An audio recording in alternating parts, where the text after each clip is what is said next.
Students, welcome back to our 6th video. आज हम word के ऊपर बात करेंगे। जैसे कि पिछले वीडियो में भी मैं आपको वही चीज़ पूछा था और आज उसी का एक्सटेंशन होगा और हम वर्ड से आगे बढ़ेंगे। हम आगे बढ़ने से पहले मैं आपको थोड़ा वर्ड के बारे में और थोड़ा इन्फॉर्मेशन दे देता हूँ। हम जो वर्ड के बनाते हैं, मुझे एक स्टूडेंट ने पूछा था क्या सर हम कुछ भी वर्ड में बना सकते हैं? बोला हाँ बना सकते हैं, अगर वो हमारी ज़िंदगी में किसी व्यू पॉइंट से रिलेटेड हो। हम जितने भी वर्ड्स बनाते हैं, याद रहे कि उसमें से 99.99% वर्ड्स में भावेल्स, ये जो हम पहले बात किए थे ए ई आई ओ यू, ये प्रेजेंट रहते हैं, मतलब वो उसके अंदर होते ही होते हैं। और ये जो भावेल्स होते हैं, ये vowels are generally connected to phonetics, मतलब साइंस ऑफ साउंड। और फिर वही साइंस ऑफ साउंड जो है वो हमारे स्पीच के साथ कनेक्टेड होता है थ्रू आवर माउथ। इसलिए आप कुछ भी वर्ड उठा लीजिए, उसमें आपको लगभग हर वो वर्ड में कुछ ना कुछ भावेल मिलेगा। इन पांचों में से कोई एक या दो या तीन या चार या इवन 5।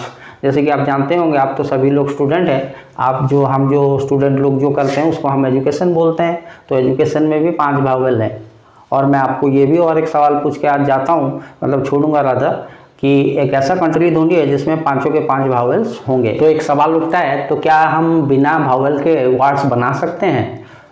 हो सकता है, कुछ वर्ड्स बनते हैं जिसमें भावेल्स डायरेक्टली रहते नहीं है, लेकिन they are indirectly present in those words.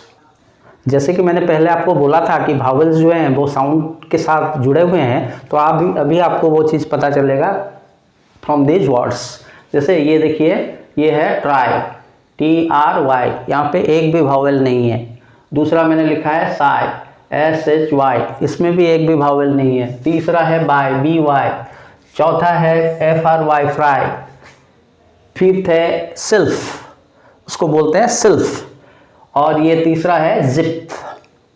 तो ये पांचों की जो भी मैंने जितना भी वर्ड लिखा, इसमें भावेल कहीं पे नहीं है, लेकिन आप अगर उसको साउंड करेंगे तो आपको भावेल का साउंड बिल्कुल यहाँ पे आएगा। That is try, sigh, by, fry, sylph, gyp. तो आप पूरी की पूरी जितनी वर्ड्स है, अगर आप उसको ढूंढेंगे तो उसमें भावेल्स का होना एकदम जरूरी हो जाता है, चाहे वो डायरेक्टली हो या इनडायरेक्टली हो। ये वर्ड्स जो होते हैं, ये आप इसको इस तरह से भी समझ सकते हैं कि they are the basic units of language. मतलब लैंग्वेज जो हम बोलते हैं फॉर कम्युनिकेशन, ये इसी से ही चालू होते हैं। They are like bricks. So now we come back to our last question, that was when I asked you word plus word plus word plus word plus word. इस तरह से हम वर्ड को अगर मिलाते जाएंगे then what do we get? तो मैं आपको समझाता हूँ। तो यही मैं दिखाया हूँ कि word plus word what we get is equal to sentence.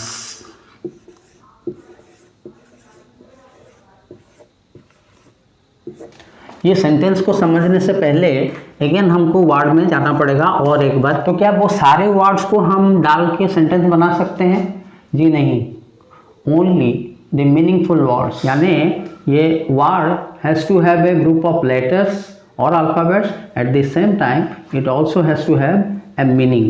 Hence, nonsense syllables or nonsense words are not used in sentences because they do not have any meanings.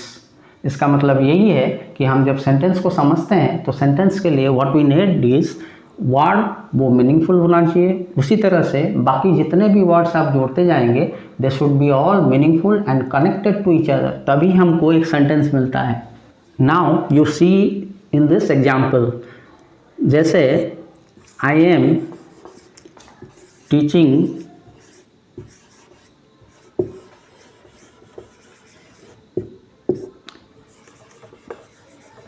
ये सेंटेंस है, आई एम टीचिंग इंग्लिश। तो इसमें आप देखिए, ये एक word है, ये एक वर्ड है, ये एक वर्ड है, ये एक वर्ड है, और ये सभी वर्ड्स का कुछ ना कुछ मीनिंग है, जैसे कि आप लोग जानते होंगे।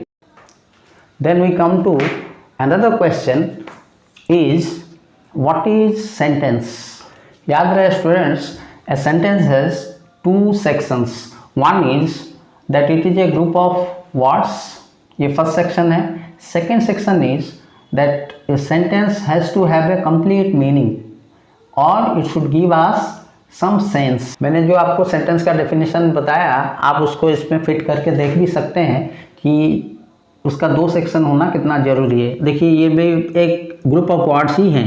दिल्ली है वो एक वर्ड है, दी है, ऑफ है, कैपिटल है, इंडिया है, ईज है, लेकिन मैंने उसको जिस तरह से लिखा हूँ ये ग्रुप ऑफ वर्ड्स तो हो रहे हैं लेकिन it does not give us a complete meaning, इसीलिए this can not be taken as a sentence. जब मैं इसी ग्रुप ऑफ वर्ड्स को रीअरेंज कर दिया, देखिए एक नया सेंटेंस जो मीनिंगफुल है वो निकल के आता है, Delhi is the capital of India. इसी सेंटेंस को अगर आप ध्यान से देखेंगे तो यहाँ पे हर वो सेंटेंस में 2 पार्ट्स होते हैं।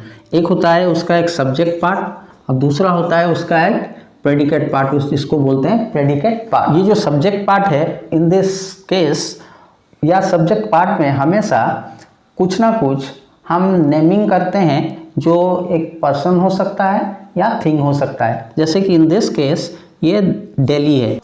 और जो हमारा प्रेडिकेट पार्ट होता है उसमें हमेशा हम उस जो सब्जेक्ट पार्ट है उसके बारे में कुछ बोलते हैं, यानी in other words always in predicate part something is said about the subject part. यही होता है 2 पार्ट्स ऑफ सेंटेंसेस। लेकिन इसी सेंटेंस के जरिए मैं आपको जो हमारा अगला पड़ाव है यानी कि जो हम पढ़ेंगे उसमें मैं आपको लेके जाता हूँ। ये जो Delhi is the capital of India, इसमें अगर आप देखेंगे ये एक वर्ड है, ये एक वर्ड है, ये वर्ड है, ये है, ये है, ये है, लेकिन ये खाली वर्ड्स नहीं होते हैं my dear, they are called the parts of speech. और ये पार्ट्स ऑफ स्पीच और कुछ नहीं है, ये है grouping of different words into different classes, जो अगले क्लास में हम पढ़ेंगे in the name of parts of speech. तो आप लोग वो पार्ट्स ऑफ स्पीच के बारे में थोड़ा सोचिए और अगले वीडियो में हम उसके ऊपर बात करेंगे। फ़िलहाल के लिए आज के लिए इतना ही, और मेरा अपील है आप लोगों से कि आप लोग इस वीडियो को देखते रहें, शेयर करते रहें और अगर अच्छा लग रहा है तो सब्सक्राइब भी करते रहिए। Thank you very much.